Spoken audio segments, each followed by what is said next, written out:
हर आंगन की अपनी एक खुशबू होती है। कभी बच्चों की किलकारियों की, कभी बुजुर्गों की कहानियों की, और कभी नए रिश्तों की हल्की महक की।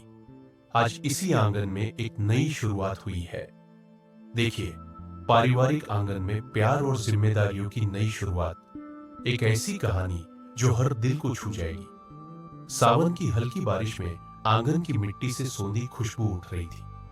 आंगन के बीचों बीच तुलसी चौरा था, जिसके चारों ओर लाल और सफेद रंग की छोटी छोटी रंगोली बनी थी। यह वही आंगन था जहां कभी बच्चों की किलकारियां गूंजती थी और बुजुर्गों की कहानियों की महक बसती थी।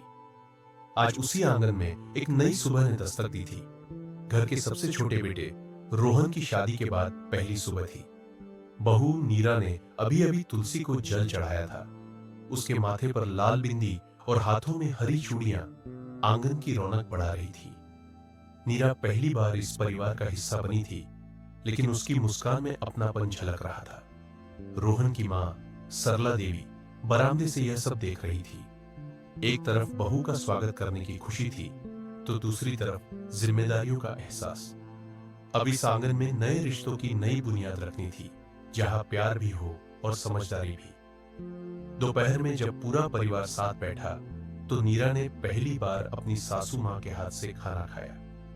वह स्वाद से ज्यादा उस ममता को महसूस कर रही थी जो हर निवाले में खुली थी। सरला देवी ने भी बहू की आंखों में वह चमक देखी जो भरोसे से भरी थी। शाम को जब नीरा ने आंगन में दीप जलाए, तो लगा जैसे घर का हर कोना रोशन हो गया हो। उस रोशनी में सिर्फ दिया नहीं जल रहा था, बल्कि एक नए रिश्ते की शुरुआत भी उजियारा बन रही थी, जहां जिम्मेदारियां मिल बांट कर निभाई जाएंगी और प्यार हर रिश्ते को संवार देगा। आंगन में तुलसी के पास बैठी सरला देवी ने मन ही मन सोचा, इस आंगन में अब नए रिश्तों की खुशबू है, जहां प्यार के साथ साथ जिम्मेदारियों की भी नई कहानी लिखी जाएगी। आंगन तो वही है, बस किरदार नए हैं। जहां प्यार की बातों में जिम्मेदारियों का एहसास है और हर रिश्ते में छुपी है अपनापन की मिठास। यही तो है परिवार की